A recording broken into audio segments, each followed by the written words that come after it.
TorahCents here, bringing in another video.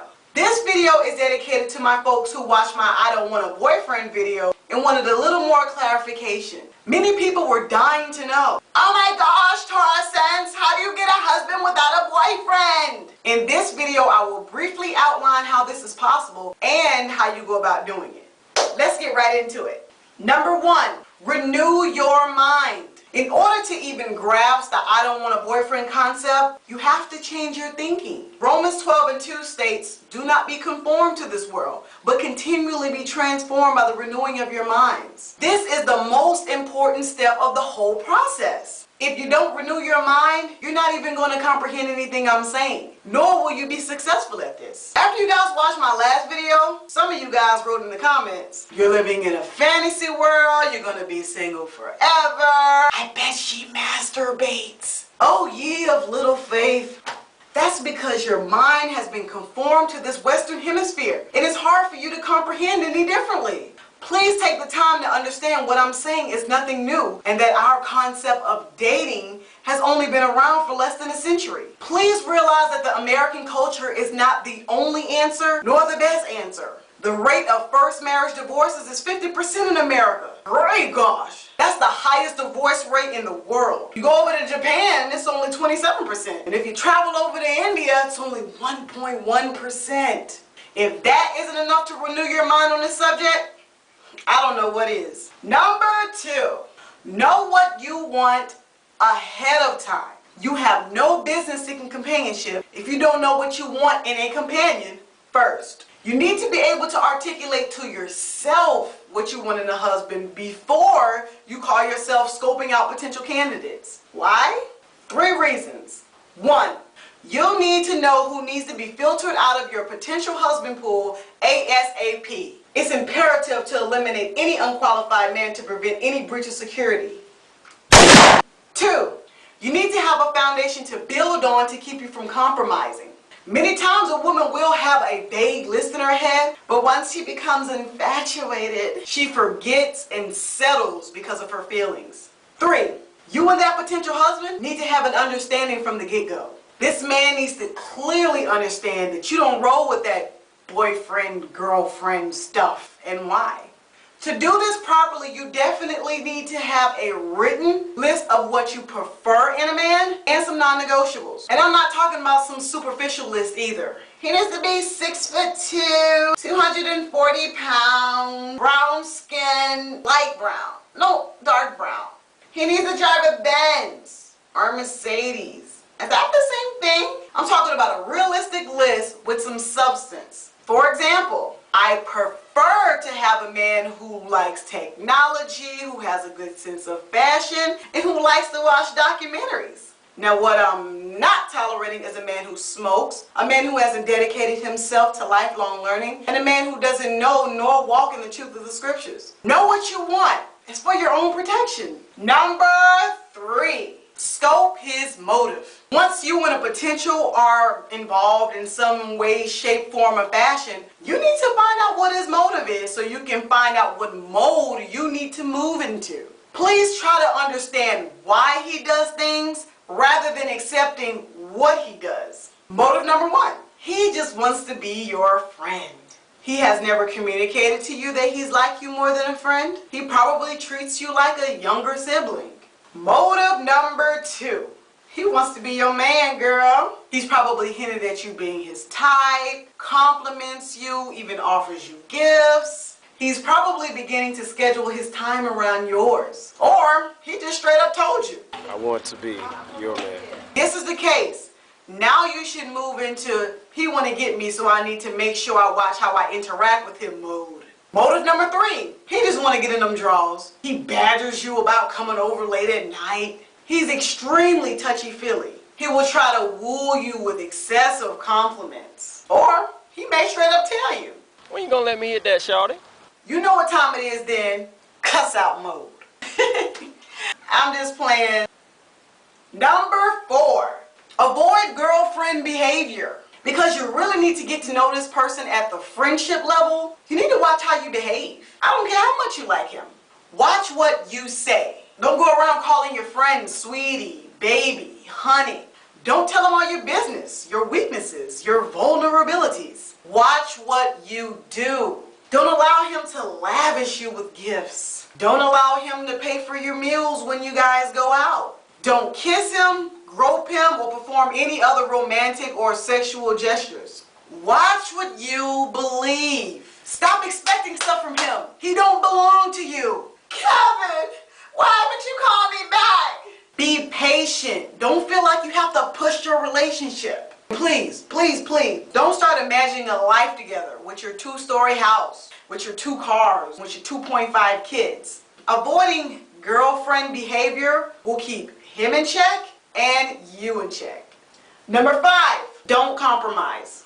Just because you tell a man, we're just gonna be friends, I think I'm kind of celibate, doesn't mean that he actually takes you seriously.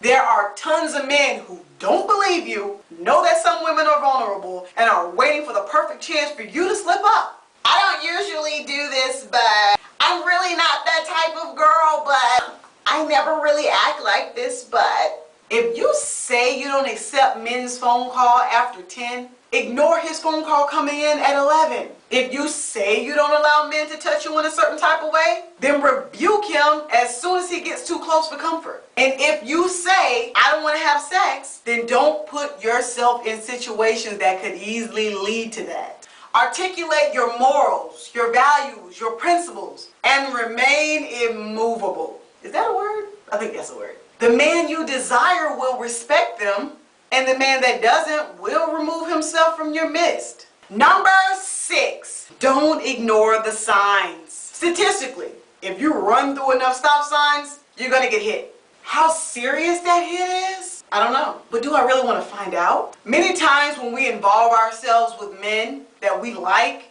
we tend to overlook many caution, yield signs, and signals that point to danger. And then when the relationship comes to an end, we suddenly remember all the things that we should have disqualified him for when we first met him. He's a user. I think that was obvious when he first started asking you for money every pay period. He is so irresponsible. I think you should have paid attention to the fact that he was chronically late for work, late for school, late on his rent. I can't believe he cheated on me. I don't think you should have ignored the fact that he went out of his way to compliment every woman within 2 feet of him. There are so many other signs to look for as well. For instance, he hates what you want to do, but he doesn't have any other better ideas. He doesn't have a job, and he isn't looking for one either. You hate his friends, he hates your friends. He doesn't want to ever have any real conversations with your fathers, your brothers, or any other important male figure in your life. He has no defined goals. He's a liar. He makes fun of successful people. His mother does everything for him. Sometimes you can even rule out a man by looking at his Facebook page. Scope out his statuses, his likes, his photos, his friends. I dedicated 2 years of my life to Tony for nothing. What? You dated Tony? Facebook told me he was a loser. Number 7, investigate and evaluate. This is one of the most important parts. Please pay attention. Properly evaluate him yourself. Does he have a vision? Does he operate in the power of the Most High? Does he epitomize your working list of preferences and non-negotiables? Is he consistent? Evaluating him does not involve how your body tingles when he comes around, or how you melt when he comes near, or unlock your phone, Derek. Properly evaluate him, or you're setting yourself up for disappointment. Also, allow important, influential, and rational people, keyword, to help you evaluate him. These would be your parents, your friends, righteous men in your life, righteous women in your life. Allowing these people to help you scope this dude out is extremely important, because they will look at him more from an objective point of view, whereas you might be already a tad bit biased. They may be able to spot some of his problems that you overlooked. They may be able to spot some of his strengths that you downplayed. They might even be able to provide him with a more realistic view of you. But TorahCents, this is my life. It's none of their business. What? Listen to yourself. The choices that you make in your life do affect other people around you. When many of you get in a fight with your boyfriend, who do you call? Your friends and parents. When many of you end up in abusive relationships, who do you seek the refuge of? Your friends and parents. When some of you are looking for advice for how to deal with this boyfriend, who do you ask for advice? Your friends and parents. Please believe, whenever you make the decision for whoever you want to spend the rest of your life with, you're also making that decision to everyone close around you. These people should help evaluate to protect you and themselves. Number 8, stand by for a commitment.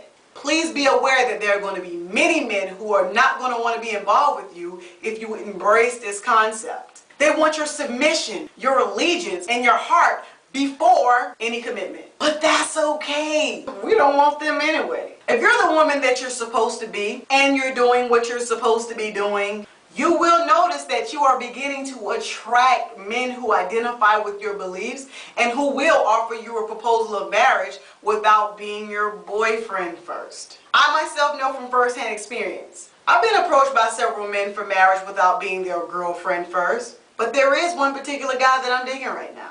He doesn't want to be my boyfriend. He wants to be my husband. He represents my list in the flesh. He satisfies me visually. And he has a working relationship with all the important men in my life. Now, if he keeps this up, I might marry him tomorrow. After my family's approval, of course. Once you have determined that this is the man who embodies your list, who identifies with and respects your morals, values, and principles, and who has welcomed the evaluation from your friends and loved ones, then you guys should commit to marriage. And when you guys get engaged, then be romantic. Then plan your future. Then be his girlfriend. That's the only time it makes sense to do so. He now has shown you that he's qualified, he values you, and he deserves your heart. So folks, this concludes my video. I want you all to understand that I'm not against the word dating or boyfriend. I am against what they represent in our society. I'm not trying to say that this method is foolproof, but it lowers your risk exponentially. It's like wearing a seatbelt. You're safer. I also want you to understand that this subject matter is so deep that it will be impossible for me to cover all areas and every single detail in this little video. If you still have any questions or you want me to clarify something, either inbox me or put them in the comments below. I'm out, son. Prince E, listen, yo, different girl, yo, I love who you are, so much that I had to write a song. See, you don't trip on them girls that try to hate on you, all them thugs that be wanting to conversate with you. You just tell them to disperse, cause the word ain't even conversate, it's converse.